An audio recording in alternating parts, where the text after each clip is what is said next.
Nothing perks up my taste buds more than being presented with a big plate of vegetables.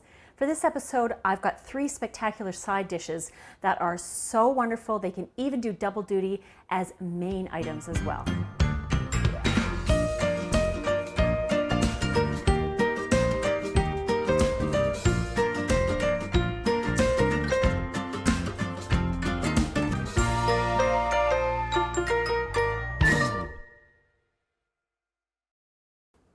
There are lots of spinach salad recipes out there, and I think I've tried about 100 of them, and I love them all. But this one that I just created a little while ago is currently at the top of my spinach salad charts. It features roasted beets and pears, and I'm going to cook them in the air fryer because it is the fastest, most efficient way to do so.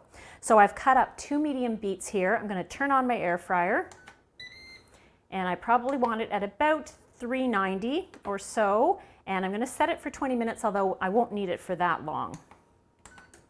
There we go.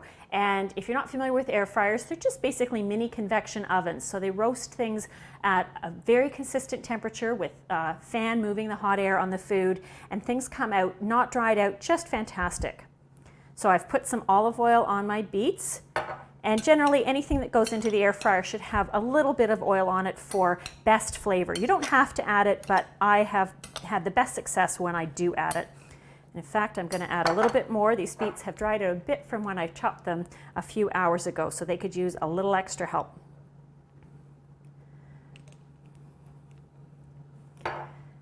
And it takes no time at all for the air fryer to heat up. So now we're going to add the beets into the basket. Of course, you can roast these in the oven. Just put them on a parchment lined baking sheet. And I would suggest, if you want to add some seasoning, now is a good time. So I'm going to put in just a little bit of salt and pepper to enhance the beets' natural sweet flavor. All right, so I'm just going to open the drawer on the air fryer, and in they go.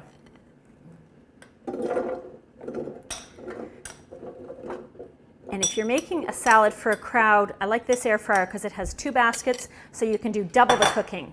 I'll give it a shake, and there, it's doing its thing. Oh, left one behind. There you go. So the next thing that we're going to be roasting is pear, because the combination of beet and pear is just so good. It features in a lot of restaurant salads because they play so well together. So I'm just going to cut my pear in half. And you want one that's ripe but not mushy because it is going to go into the air fryer. It's got to have a little bit of structural integrity. And I'm just going to cut around the core and the stem. Those bits are just too tough to be enjoyable, even when cooked.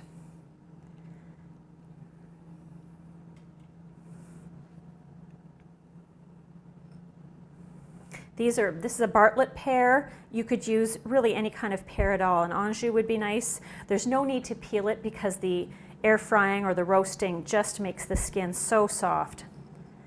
And of course, you're getting the benefit of the fiber that's in the skin, so it's worth eating. Okay, just get these out of the way.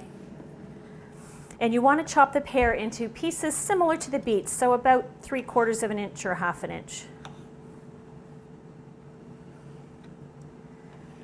If they're too small, they'll actually fall through the basket of the air fryer, in this particular model anyway.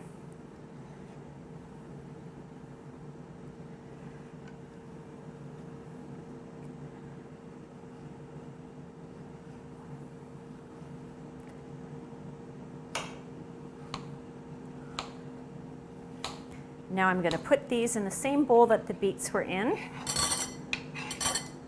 And I'm going to give them just a little bit of oil as well.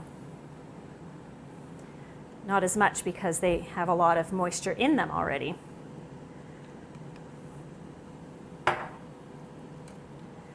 Just give them a toss.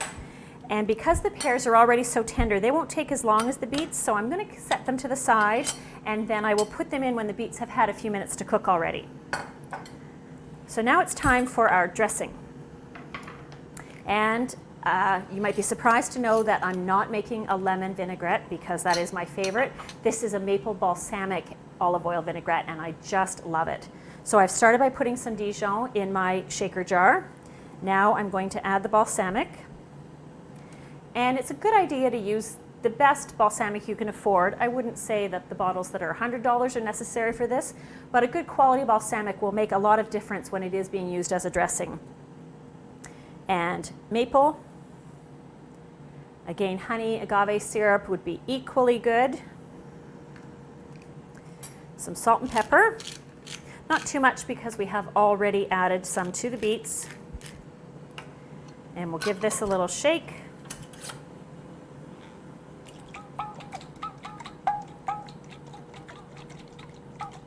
You want to make sure that the Dijon has fully broken down and become incorporated into the mixture, and it has. It looks good. This is nice because it's a bit of a thick dressing. And now we're going to add some olive oil. And you don't need as much as you do for, say, a lemon vinaigrette because the balsamic is not as harsh or acidic tasting. Just doing this by eyeball, and add a little bit more. So about 1-to-1 in terms of the quantity of balsamic and maple to the olive oil. A little shake. Okay, and we'll set that aside. See a couple of big pieces there I didn't notice, so I'm just going to break those up with the spoon. And in they go. Scoop up the 2 bits left behind. There we go. Just going to give the basket a shake. And the pears will only take about 3 minutes, I think. All right, I'm happy with the pears, so I'm going to turn this off. And now we'll transfer everything into our bowl. You can hear that sizzle. Love that sound. And look how great they look. Everything is steaming and roasted, just so good.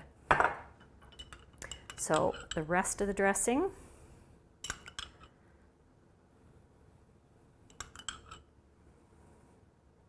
There we go. And I'll just give this a little toss.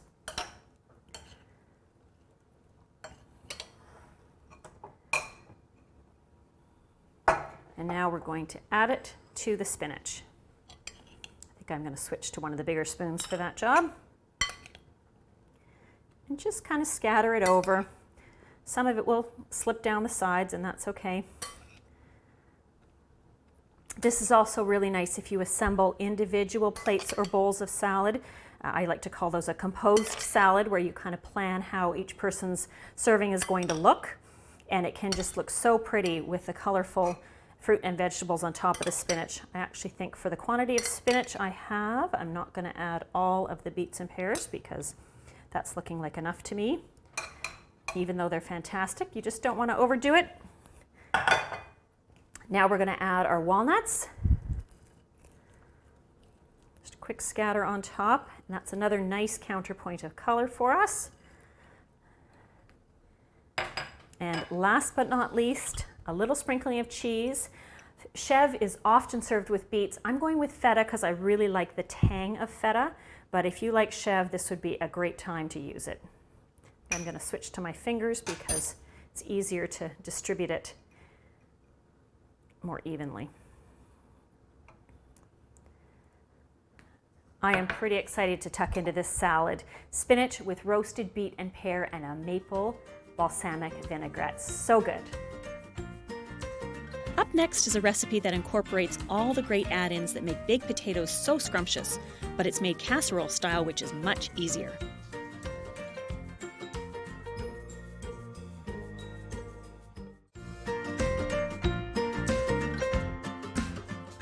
Brussels sprouts are packed with nutrition, but when it comes to flavor, size matters. The bigger ones tend to be a bit more bitter, so it's much better to save those for roasting or sautéing, and if you're going to use them raw in a salad, go for the smaller ones.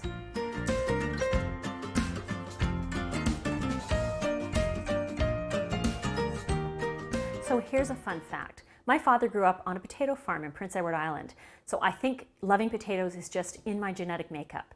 This dish is one of our family's favorites, and it's super quick and easy to make. I call it smashed potatoes. So I'm going to start by adding potatoes to my pot of water. Normally I would start them in cold water, but we really want to make things speedy today, so I'm putting them in hot water. And I'm going to put in salt. It's really important to salt your potato water because they will absorb the salt as they cook, and then you don't need to add more later on.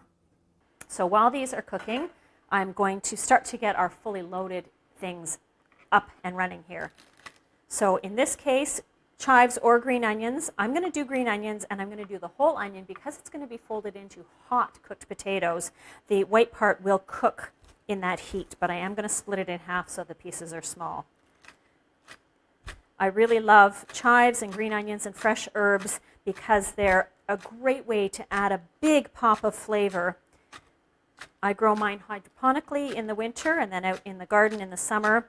But if you buy them at the store and just make a plan to use them over the course of a week with a number of dishes, you won't feel like your money's been wasted.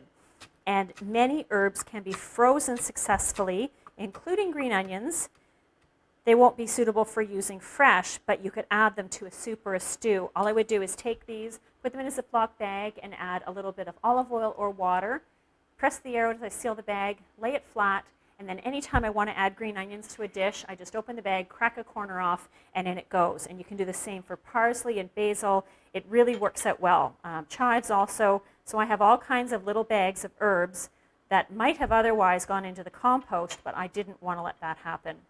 So I encourage you to give that a try if you really enjoy buying herbs but don't want to have any waste. So I'm going to set this aside for now, and now we're going to grate our cheese. And as I've mentioned before, big fan of old or extra old cheddar, so that's what I'm going to use here. Not really needing the bursts of orange color that an orange cheddar would provide. This would also be a chance to play around with cheeses a little bit. Something like an Emmental, a Swiss, could be really, really fun in a dish like this, or a blend of mozzarella and cheddar.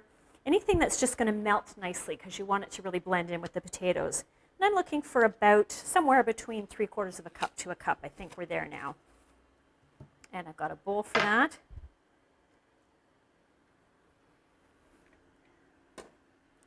Just to make it easier later. All right, we've drained our cooked potatoes. You can maybe see them steaming, and I'm going to put them back in the pot. Now, of course, we could have sped this up more by having the potatoes or quartering them, but apparently cooking them whole is a way to preserve a bit more of the nutrition in them, so that's why I chose to do it that way. You'll also notice that I haven't peeled them. Peeling little baby potatoes like this would be a monumental effort, and I actually want the skins in the dish to give it more texture and more nutrition once again. And I've got a mixture of red and gold potatoes, or yellow, because that also I think will look pretty.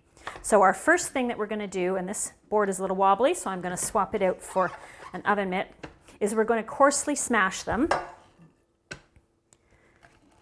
And we're not going for a smooth mashed potato texture. If you're like my husband and will spend a half an hour whipping them with a fork until they're absolutely perfect, that's maybe not the dish for you. If this is a more rustic thing, it's terrific with a stew. If you're doing like a really nice beef stew, or even if you're a fan of chili over mashed potatoes, this would be a great base. The texture, having the skins and having it just be a little lumpy is really, really appealing for those kinds of applications.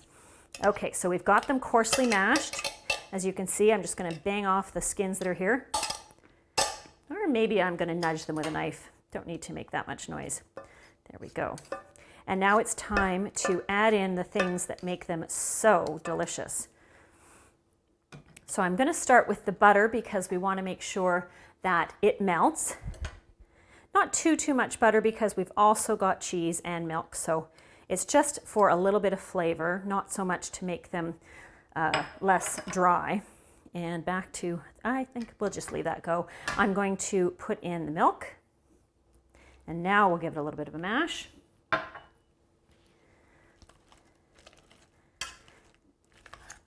They already look so creamy. I'd be tempted to stop here, but then they wouldn't be fully loaded, would they? So we just have to keep going with the other add-ins.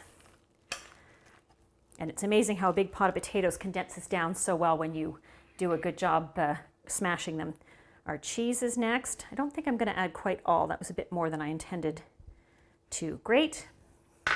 And some sour cream, about 1/4 of a cup, I would say. And again, this is flavor more than anything. That little bit of tang from the sour cream just tastes so good. There is lactose-free sour cream. I'm not sure if there is a vegan sour cream yet. There might be, but I haven't noticed it in my travels. And I'm going to put in about half of the green onions. That looks good. One last little, at this point we're not really mashing, we're kind of more stirring it up. And now we're going to transfer it to what will be our serving dish, but it could also be our storage dish if we're making these ahead of time. So give the masher a little bit of a scrape.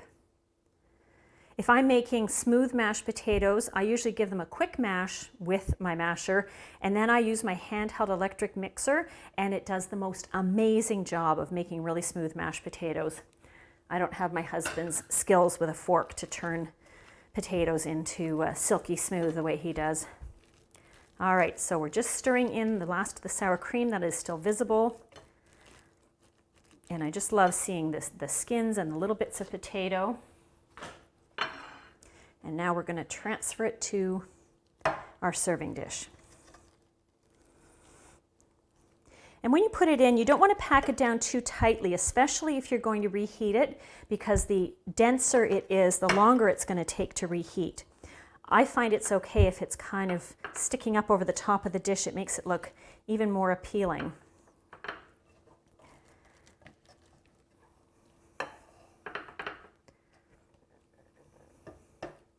This would be a great side dish to enjoy with a grilled steak, for example, or even with grilled fish, because it just has so much flavor. Scrape that off. And I'm just going to smooth it out a little. Kind of like sculpting work. There we go. Now we'll finish it with another sprinkle of green onions so we get that pretty color on top. And our fully loaded smashed potatoes are ready to hit the table or hit the fridge for later. My next recipe is a dish that makes a nice change from traditional coleslaw, and it's super quick to prepare. Get the components ready and refrigerate. When you're ready to assemble this dish, you'll have it on the table in less than 10 minutes.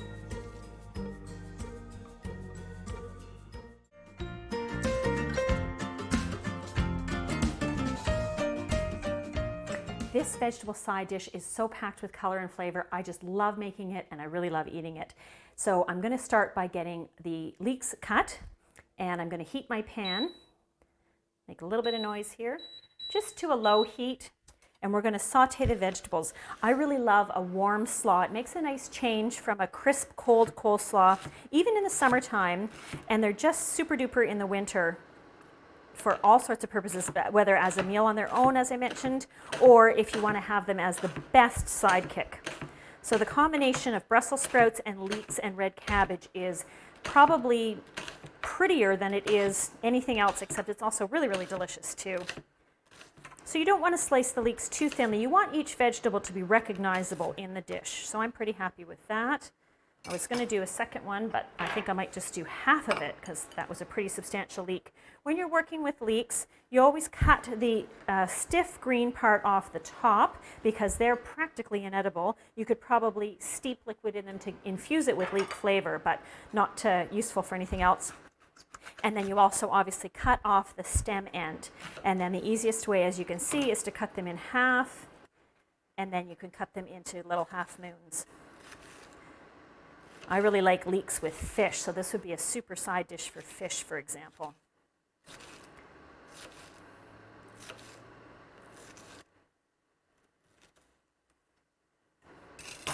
All right, into the bowl.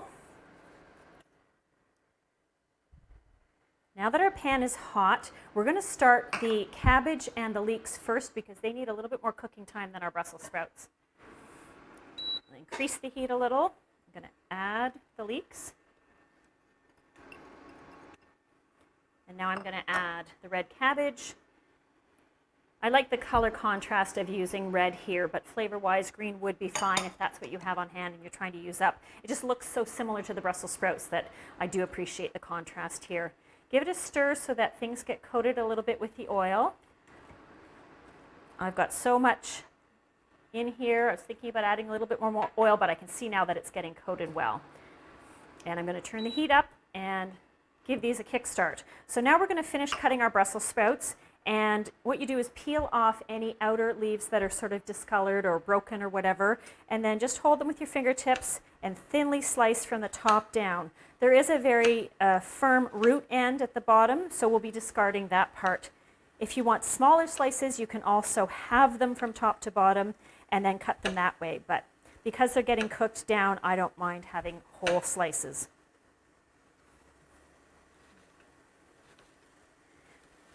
This was about, I don't know, a generous handful. It might have been about 10 or 12 sprouts, and that's a good proportion to the amount of leek and red cabbage that we have. This would definitely be something that you could make in an instant pot set to saute, especially if you're doing a really big batch, because the high sides of the instant pot would be very convenient for that. All right, we're just going to stir this for a minute. I'm going to put the lid on and let this have a couple of minutes before the sprouts go in. And while that's happening, I'm going to cut up my apple. No need to peel it. The skin will soften nicely in the cooking time. Apple and cabbage is a really great combo. It's one that I use a lot. And because it's a slaw, you want the pieces to be fairly fine. So I'm going to cut the apple into thin slices and then cut them crosswise. You'll notice I just cut around the core. If you want to do it old school and have the apple and then cut the core out, that's fine too. I just can't be bothered sometimes. This is a lot more efficient and you don't really lose that much more of your apple. I can see how nicely the cabbage has softened and the leeks as well. So the Brussels will come along quickly just like them. Okay, I'm going to turn the heat down just a little bit because we don't want to scorch our vegetables. And I'm going to put the lid back on. Now we're going to make the vinaigrette to dress this slaw.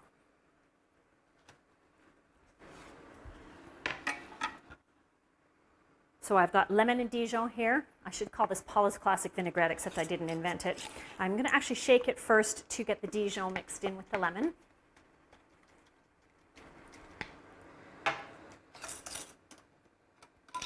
And I'm just thinking, normally I add the garlic to the dressing, but I'm going to put it in with the vegetables for a change because I feel like I want it to be cooked just a little bit more.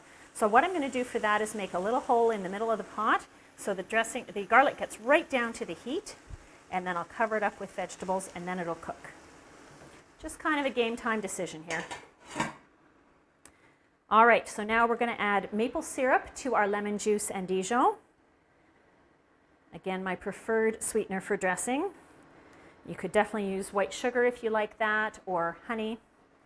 And a little bit of salt because it is a lemon-based dressing. We need to counteract that acidity with some salt and a little bit of pepper. We'll give this a shake.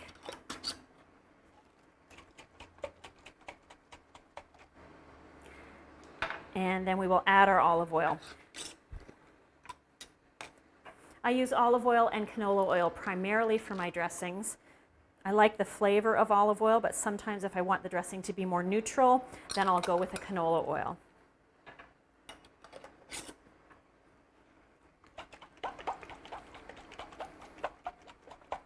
Okay, I'm going to set that aside. I actually think this is ready now. Everything looks softened.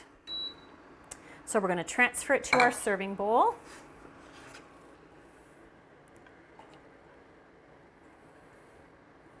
I know it's hot because I can feel the steam on my face, which is perfect. That means I got the right amount of heat on the pan.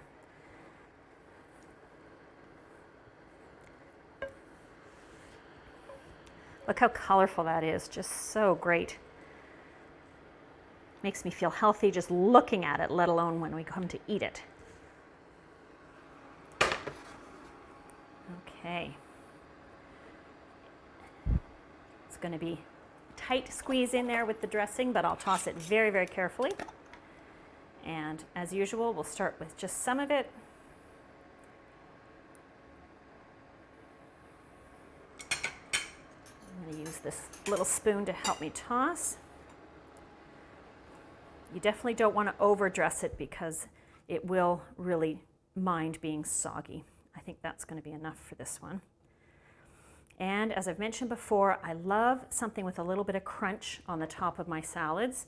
So for this one, I've got some roasted sunflower seeds. These ones are unsalted, but if you prefer them salted, that's great too. And I'm going to apply those pretty generously because they don't blot the view of the vegetables underneath. There, our wilted slaw of red cabbage, leeks, and Brussels sprouts is ready for you to dig in.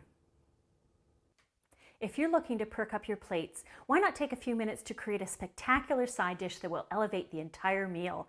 Highly recommend these fully loaded smashed potatoes, or perhaps this spinach salad with roasted beet and pear will be more to your liking. Of course, you can't go wrong with a wilted slaw made of leeks, red cabbage, Brussels sprouts, and apples. Whichever one you choose, I hope you enjoy.